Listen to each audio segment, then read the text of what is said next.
about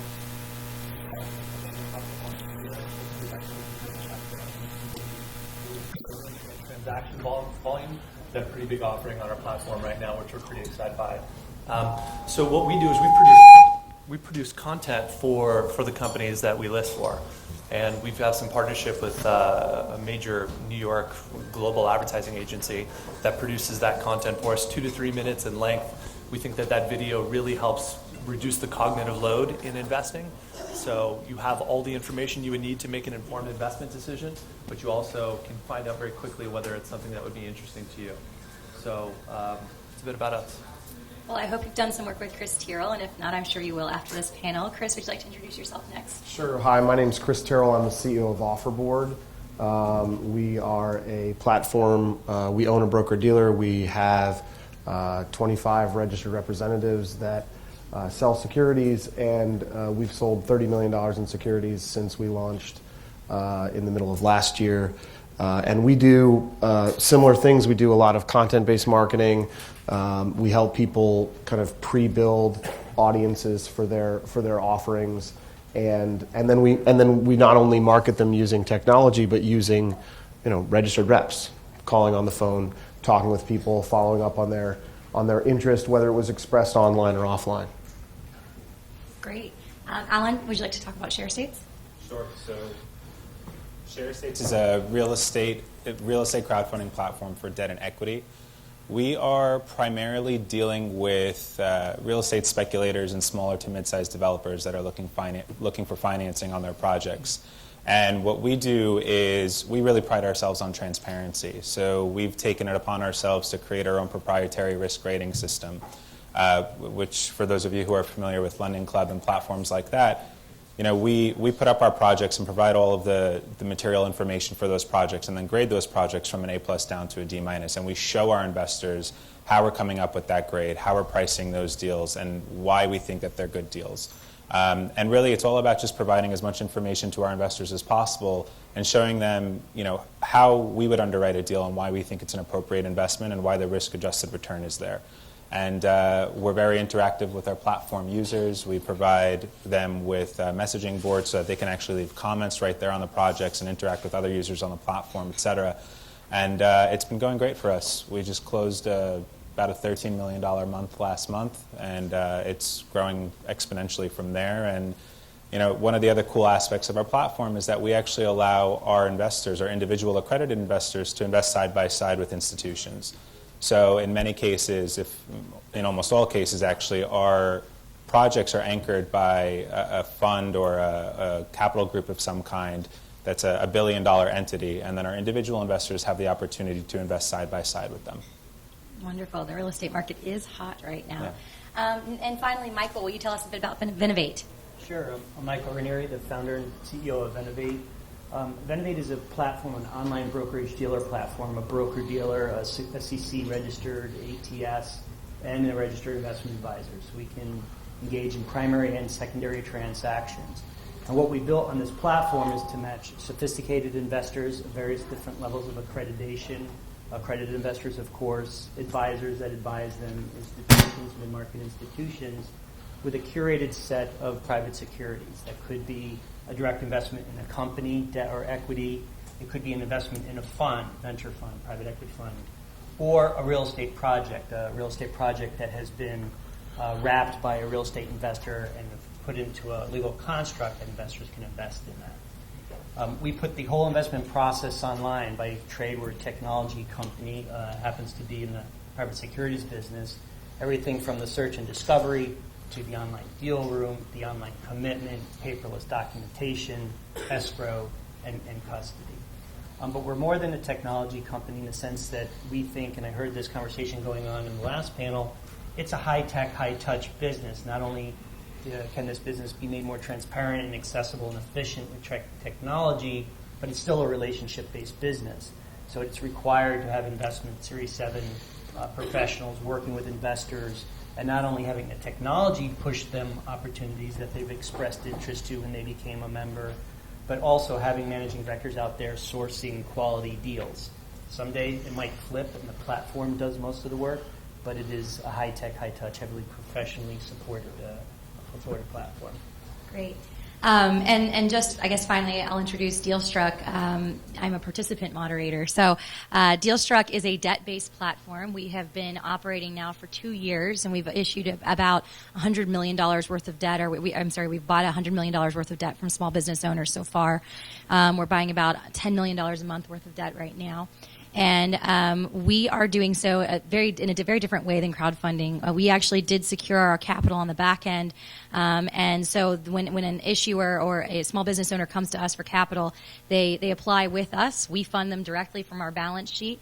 And then we allow for, in some instances, investors to buy those loans after the fact. But if they don't buy those loans, we keep them on our balance sheet. So about 65% of our portfolio we've kept ourselves. And so our issuers, our small business owners, don't actually have to go out and find a crowd. We've taken care of that for them. So it'll be interesting to hear success stories with each of the different types of platforms that we have on this panel today.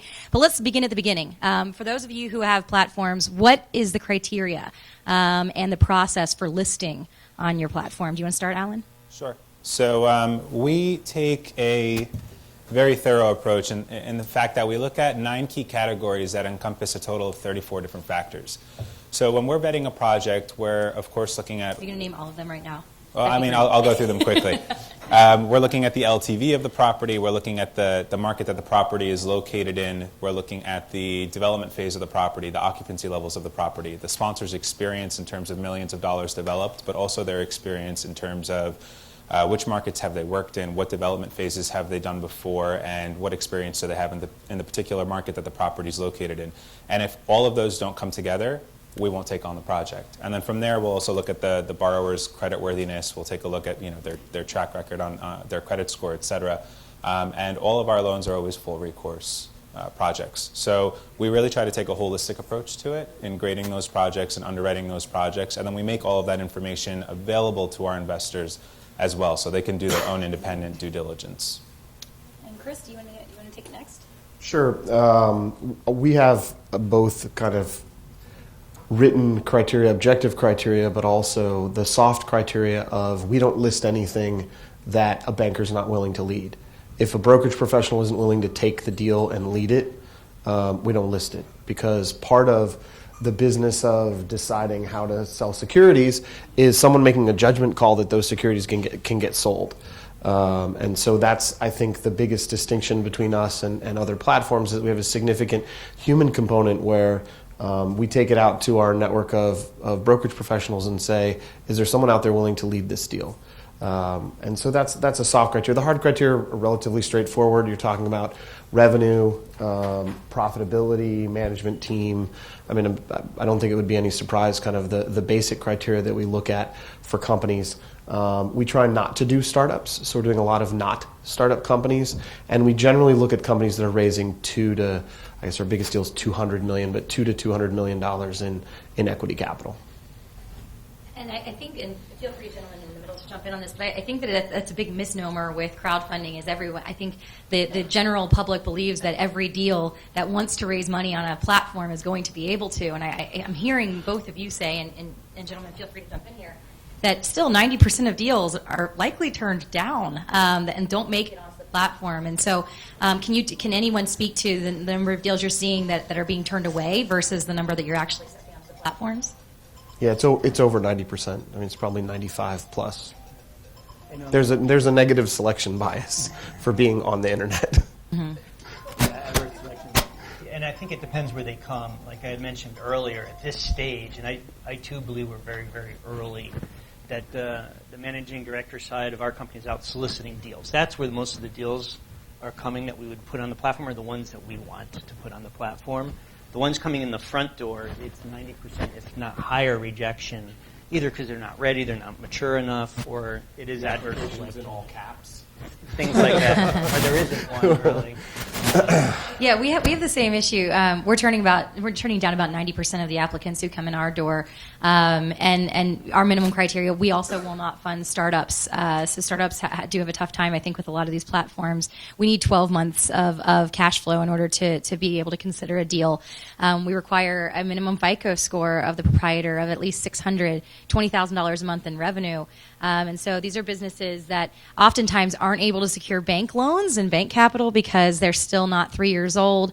They might be seasonal. They might have lumpy cash flow. They might not own real estate. And so they might be cash flow heavy but asset light. And so there's a lot of other reasons that business owners are not able to secure traditional capital through traditional means.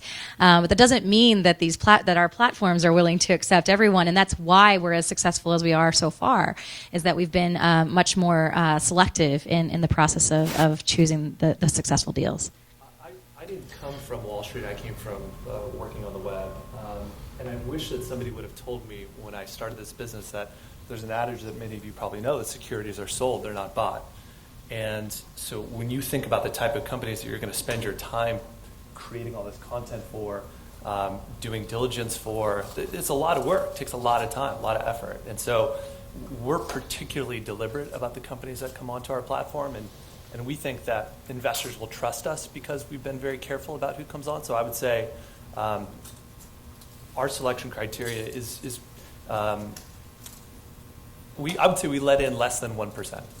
Wow. Yeah, because we look at a lot of stuff, and by and large, a lot of it comes from, to Chris's point, like you've got Sequoia at the very top right now, and all of us are down here, and anybody who tells you differently is lying. There's a selection bias that exists, but I believe that over time that'll change as sort of the network of investors that are on our platforms grows. Then I think the number of better fits, you solve that kind of matching problem between companies that are looking for capital, investors who would otherwise invest in them. So, a big piece of criteria for us is, does this company have traction? We don't want to do the guy eating SpaghettiOs underneath his desk with an idea written on a napkin. We want companies that have real revenues, real user traction. They have to have an interesting story to tell, and they have to be What great. does real revenue and real user traction mean exactly? Well, I wouldn't say we don't have a precise definition around it. It's Just know it when you see it. yeah, I was going to make that joke. Yeah, I think if on an annualized basis, if it's less than a few $100,000, it's probably not interesting to us. I think if it's a really compelling story and we kind of caught it at the right moment, we might do the deal anyway.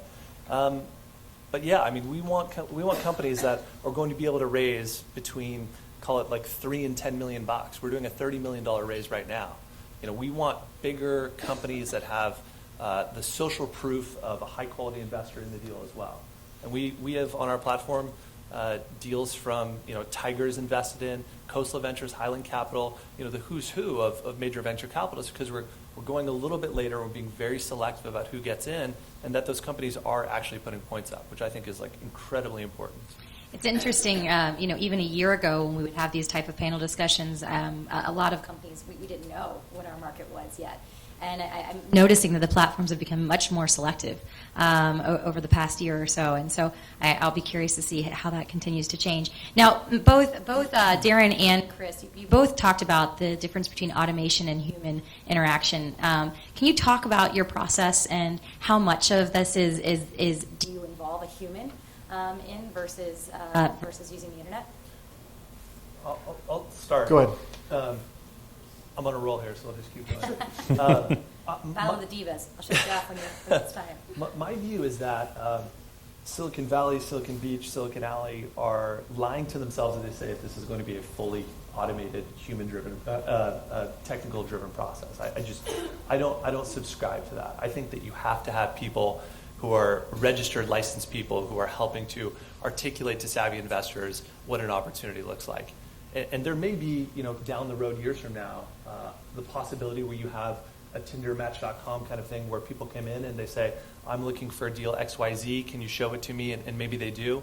I think Stephen might take issue with that, and I may be wrong, but I feel pretty confident right now, as things stand today, that you have to have a really robust technology platform that does the storytelling, that provides all the information that an investor needs to kind of go down the rabbit hole, but they also have to have the ability to speak to somebody, to understand some of the nuance that maybe doesn't totally come across in just a simple deal page. So that's my view. Thanks. I don't think of it as an either or. So I think of it as something where the banking professionals are going to receive leads from the technology. They're going to receive interest from the technology. They're going to get more information from the technology than they had before.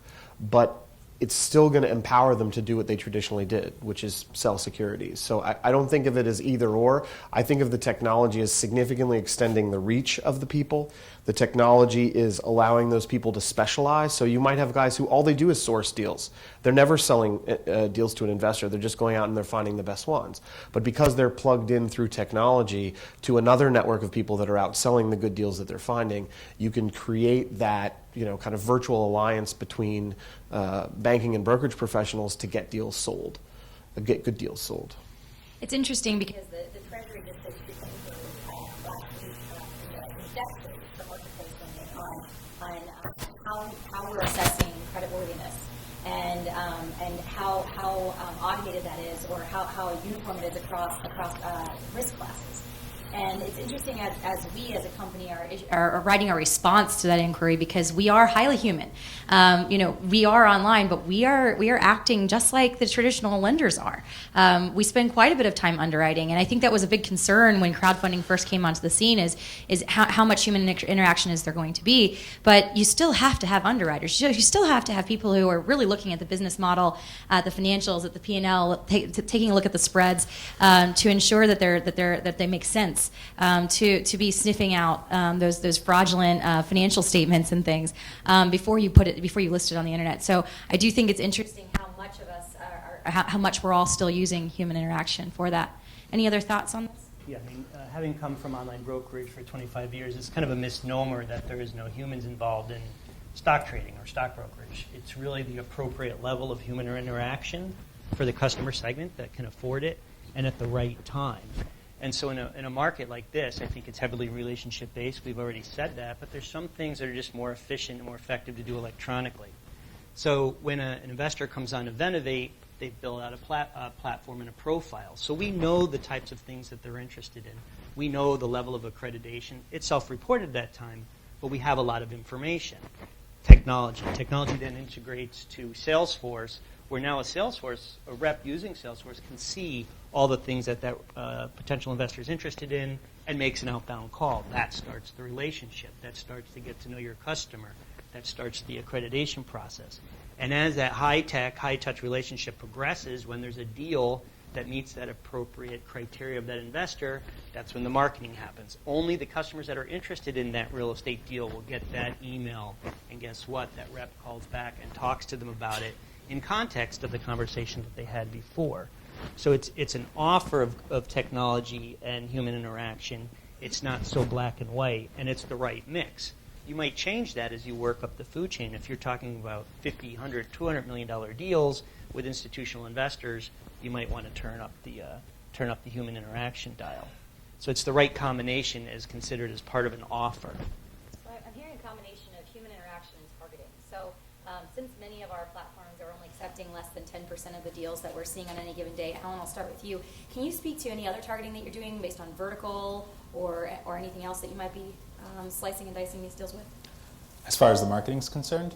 As far as how your customer acquisition, how are you targeting Sure. the customers you want to have come to your platform? Sure. So our situation is a little different than most. Our background's actually been in the real estate world for about 15 years. My partners have been owning and operating a title insurance company for about 10 years now, licensed in 33 states. So our core business, prior to even starting this crowdfunding platform, Share Estates, was really providing a real estate solution of all kinds for our different speculators and developers that we were working with. So sometimes that meant our clients were selling an asset and had capital to place. Other guys were doing a deal that needed access to capital. And we were syndicating and connecting these guys and providing that real estate solution for them.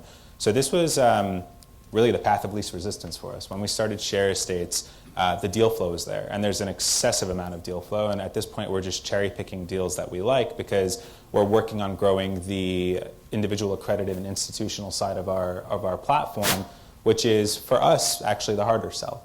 Many of the platforms out there are looking for deals and having trouble finding deals. That's really not our current problem. The pendulum has kind of swung to the other side for us, and we're really marketing more towards the individual investors.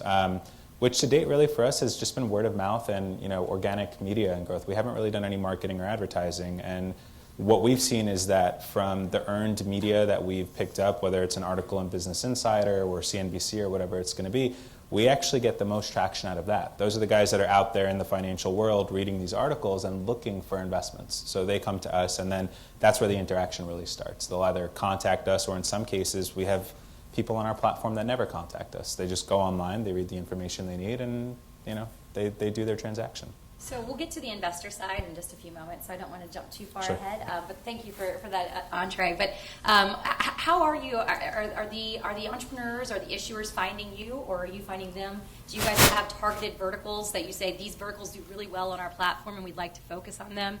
Talk more about that, any of the three of you. Chris? I'll go first. So our platform doesn't have a specific vertical focus, but we do have brokerage professionals who have very specific career path where they've developed a particular network in an industry, whether that be water or community banking or media and telecom. And so oftentimes we're originating more deals in those sectors because we have professionals out in those sectors talking about new ways of offering private securities, and they're generating interest, sitting on panels like this one, but at industry-related conferences for those industries. In terms of the deals that come in from the platform itself, there haven't been any particular, I can't say that we've gotten more from a particular sector, but the ones we select, again, tend to align with the experience and the existing investor relationships of the people who've already put their network into OfferBoard. And so I think those are going to continue to expand. And as we add new talent, we've just brought on a real estate professional and are starting to list real estate deals. And so I think as we add, it's going to be adding professionals that can handle deals of the right scope in the right sector. We've stayed broad too, and really the investor base is what's driven us to what deals to go and seek. Some of our partners allowed us to share some data, and it was very clear, which is why we chose the three categories: later stage venture, not angel, mid-market funds between $50 million and $1 billion, and then larger real estate projects that could be invested in as a member of an LLC. And so with that kind of feedback, looking at those are the types of investments that these investors are making already, went out and tried to find some of those deals. What has gotten the most resonance for us is that mid-market fund, that mid-market venture fund. You've seen IDG on there, you see 500 startups, that mid-market private real estate REIT, other types of industry or resource-specific funds that are seeking to raise money as LPs. So for us, that seemed to be what resonated initially, and we focused on that. I would say there's three ways in which we work. One is we have an application-based process where people can come in and apply to be listed on our site. We've taken 0 from that pool, and this is back to my comment about sort of the quality issue. The second one is we get referrals from either investors or people we've worked with. That has sourced a company or two. By and large, it's outbound for us right now. We want to get to the very best companies on our platform, and so we do the legwork of going out and actually finding them and bringing them to us with our value proposition of creating great, compelling content for them. And because our network of investors the composition is 50% institutional, so we can go out and we can market our offerings to a broader base of people who can write larger checks and do that globally too. We were talking to investors. I had 2 investor calls this morning.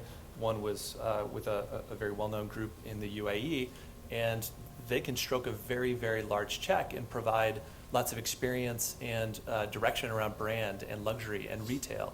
And so having that kind of network, I think, is really helpful to attract the best companies. It's interesting as you and I speak, Darren, because you're doing a $30 million raise. We're doing $50,000 offerings at DealStruck, so it's a very different process for us. And and in order for us to do $10 million in a month, that's quite a few deals.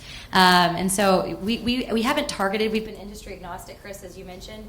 However, we've seen some real borrower sectors come to us and be quite successful on our platform. And that's what we're going to talk about next, is success stories. So start thinking about them in your mind. But the industries that tend to be the most successful in debt and debt offerings tend to be in professional services. We have a lot of janitorial services companies, home health care companies, e-commerce, Etsy retailers. We've got a lot of those, construction-based subcontractors, staffing services. And a lot of these people used to take factoring. They used to sell off one invoice at a time, and it was taking them, a full day to sell off their invoices every week. In fact, one of our success stories, Premier Hire, the staffing agency, said she sold her house so that she wouldn't have to continue factoring her invoices. And so we actually now have targeted based on the borrowers who've chosen to come to us and the ones who get through our process the most simply. So let's talk about success stories, and then we'll open it up to the audience. Can you tell us about an issuer that's been specifically successful on your platform, and what made them so? Alan? Sure. So we learned throughout this process that most of the investors on our platform are typically looking for debt products more than equity. And within debt products, they're usually looking for residential or multifamily properties, just because in general, it's a lot easier for them to understand. When you start getting into the commercial space, there's several more factors involved that make the deals more complicated. And the first thing we realize is that the comfort level of the investor is the most important thing. They need to be able to understand a deal, and if they don't understand it, they're not going to invest in it. So we've seen the most success stories with our residential and multifamily side. I mean, I could tell you we put up a project yesterday that sold out in less than an hour. It wasn't an enormous raise. It was a $300,000 raise, but it went out in like 58 some odd minutes. And it was a simple fix and flip style property in Queens that had a nice borrower on it, a nice track record, et cetera. And there was enough information there for people to take a look at it and make a decision within a matter of minutes as to whether or not it's a good deal. Other success stories? There's a little bit of telling success stories in our market is a little bit difficult sometimes because of the nuance between 506B and 506C. So not all of them we talk about and publicly share, and certainly some of them happen. I'm guessing some of them happen on our platforms where we don't talk about them at all, even when they close, if 506B closes. So we have had some successes with some stuff that we can't necessarily talk about. Some of the stuff that we can talk about, we've raised for a health and wellness company in New York City that we helped raise a few $1 million for. We've raised for a film, which was an interesting process, an interesting thing for us to learn about. The film is called London Town. It's filming right now, actually, which is pretty fun. So yeah, I think for a younger company like ours, building out a really robust network of investors is the most important thing. So getting the best projects allows us to build an even bigger network and will allow us to continue to put more points up. But So yeah. who can talk about a success story? All right. Luckily, it's a 506C, and I think that's an important thing to mention. And I think it should have been bigger part of the marketing. That a big opportunity for 506Cs is that an issuer can market their deal. They can freely talk about the fact that they're raising money and why. And that's a big deal. 506Bs, you had a significant relationship with your investors or an agent who did, and you really had to be careful who you talked about. Investors had to self-accredit, and you trusted them and they can invest. With a 506C, in the way we've built our platform, we verify, according to the rules, guidelines, and regs, all our investors on the platform are verified and accredited. And that enables an issuer to do this, to basically solicit. They're even more protected because we're a broker-dealer. They're able to rely on us to make sure that everything happens at the end is done.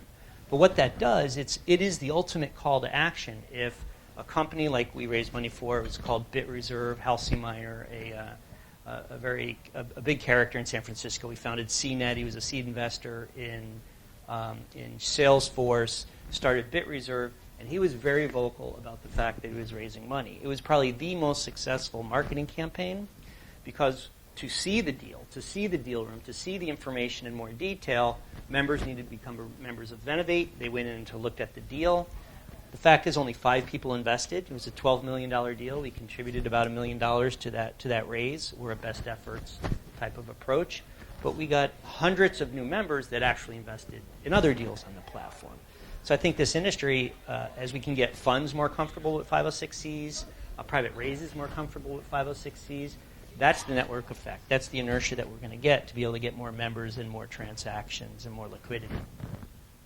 Chris, make your success story short, because I want to make sure. I'll be real short, and I'll just echo what Alan and Mike said. The the real thing that makes deals successful is being able to communicate understanding quickly to the investors. And that really has, I think, three components. Having a group of investors that can get that deal and assembling them and marketing to them, being able to close them very quickly using the new tools that we have at our disposal, and the overlay of that is relationship. And I'll just bullet item our success stories. The first investor on our platform that went through the process Alan described of just discovering it and investing was an ophthalmologist who invested in a ophthalmology product that was founded by ophthalmologists. All the early investors were ophthalmologists. Can you say that 5 times fast? I can't say ophthalmologists too fast, but we had 8,000 ophthalmologists, and we marketed to them, and we sent them information, and they got it. I mean, there was the open and click rates on those emails were significantly higher than kind of your average marketing list. At the other end of the spectrum, our largest deal last year was the seed capital for a plastics plant to over $10 million, and we closed 89 investors in 58 days. And it was a combination of relationships and process that got that over the hurdle so quickly. Thank you. Any questions from the audience? Yes. Are you all only selling to accredited? Are you all only selling to accredited investors? Yes, for us. What about the rest of you? Everybody is selling? We are presently, yes. At the- You're saying At the moment. I can't invest because I'm poor or because I'm stupid? Because you I cannot think fend you're for both. yourself in the marketplace, as the Supreme Court said. You can't ask me how much money I have. You're discriminating against me as a non-accredited investor, not allowing me to invest in things that rich people invest in. Is that not the That's a really interesting question. I have no idea. No, but I heard there's a Let's leave the crowdfunding constitutional website for question lawsuits. for the lawyers. Don't we have another lawyer panel? Other questions? Yes. As you all become basically selective and look at kind of what risk management rate of these companies and there's more competition in the market, do you worry about pipeline and not being able to get companies that are here? What are your concerns about pipeline? Running out of customers. There are already some sites that run out of customers before they run out of money.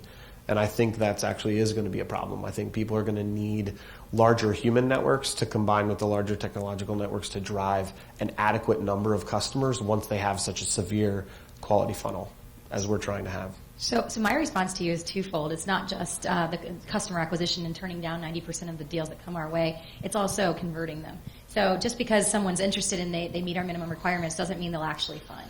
And what we're really working on is, can we get the conversion rate to be stronger? Can we convert these qualified applicants better? The issue that we're running into is they're shopping. There are a lot of issuers. If they're on our platform, they're shopping with other platforms, and we have to work on conversion. But any other thoughts, guys, on that? We have one more minute. It's kind of a zero-sum game. Are you saying that the issuers expect that they get their issue on your platform, that it will take care of getting distributed by itself? Or are you saying No. So in the debt space,